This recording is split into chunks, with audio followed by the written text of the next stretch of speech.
वर्षात काम करत असताना सगळ्यात महत्त्वाचं की राज्य सरकारच्या माध्यमातून निधी मोठ्या प्रमाणावर मिळत असताना देखील शहरातल्या सत्ताधारी मंडळींनी योग्य त्या पद्धतीने या ठिकाणचे स्थानिक प्रस्ताव राज्य सरकारकडे न पाठवल्यामुळं गेल्या 2 ते 2.5 वर्षातला प्रामुख्याने निधी मोठ्या प्रमाणावर केंद्र आणि राज्य सरकारचा येणारा या ठिकाणी थांबला।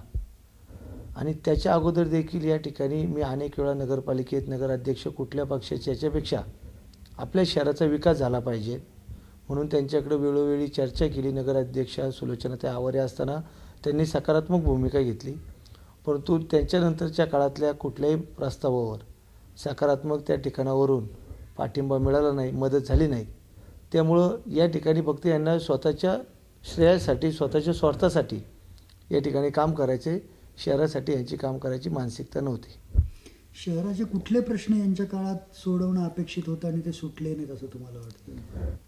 खरं तर शहरामध्ये प्रामुख्याने गाव स्टेशनला जोडणारा जो रेल्वे अंडरपास आहे याच्यामध्ये नगरपालिकेची भूमिका ही अत्यंत महत्त्वाची आहे। नगरपालिकेने जर डिपॉझिट रक्कम तात्काळ भरली असती तर रेल्वे विभागाने त्या ठिकाणी परवानगी देऊन देखील त्या ठिकाणी नगरपालिकेने पैसे असताना त्या ठिकाणी पैसे भरले नाही। त्यामुळं प्रामुख्याने गाव स्टेशनच्या वाहतुकीच्या दृष्टीने सर्वात महत्त्वाचा असलेला रेल्वे अंडरपास त्या ठिकाणी आत्तापर्यंत आपण तो बऱ्यापैकी काम पूर्णत्वास नेलं असतं, ते काम होणं गरजेचं होतं। या ठिकाणी तळेगावला जर कुठला नागरिक फिरायला जायचं म्हटलं तर त्याला जायचं कुठं हा प्रश्न पडतो।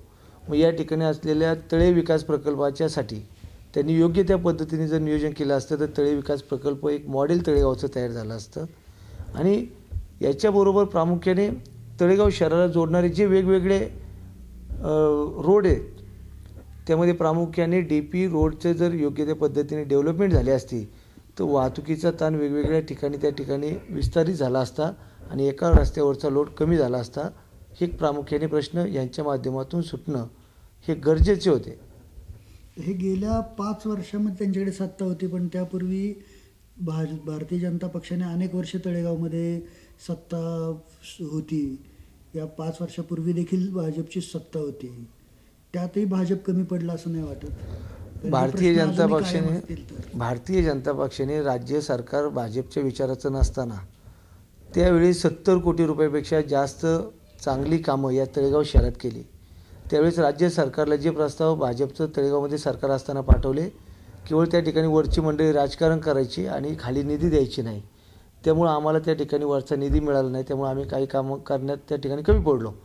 परंतु त्यावेळेस आम्ही स्थानिक नगरपालिकेच्या माध्यमातून जो निधी मिळत होता आम्ही राज्य सरकारचं कर्ज न घेता तळेगाव स्टेशनची पाणी योजना ही भारतीय जनता पक्षाने त्या ठिकाणी पूर्ण केली।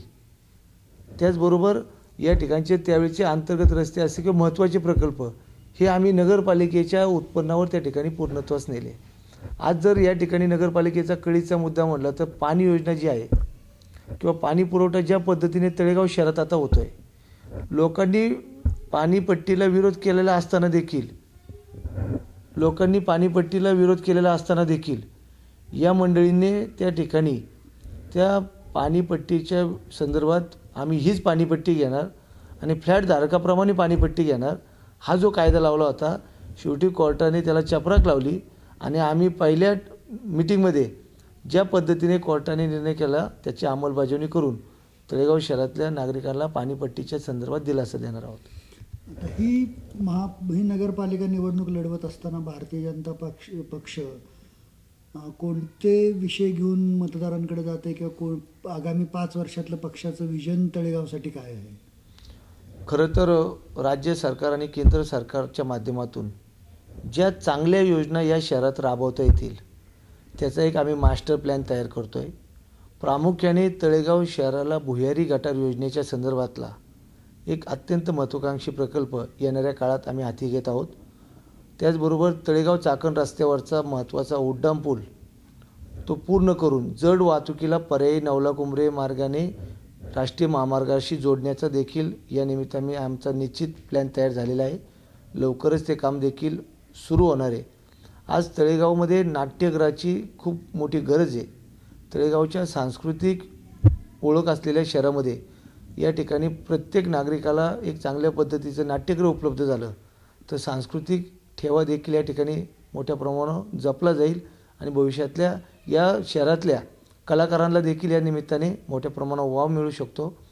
गाव भागातलं जे पणन खात्याचं तळ आहे त्याच्या मोठ्या प्रमाणावर निधी उपलब्ध करून त्या ठिकाणी आम्ही त्याचं सुशोभीकरण करून रोजगार आणि रोजगाराला धरून त्या ठिकाणी पर्यटनाचा विकास करण्याचा आमचा प्रयत्न राहणार आहे. गाव सोमाटणे रस्ता जोडून गाव भागातल्या बाजारपेठेला चांगल्या पद्धतीचं पुन्हा मार्केटिंगसाठी किंवा व्यवसायाची पुन्हा चांगल्या पद्धतीने वाढ होण्यासाठी गाव भागाचं महत्त्व वाढवण्यासाठी ते देखील करण्याचा आमचा प्रयत्न असणार आहे. आणि त्याचबरोबर आम्ही गोनी दांडेकरांच्या नावाने एक साहित्य कला दालन उभं करण्याचा आमचा या शहरामध्ये प्रयत्न आहे.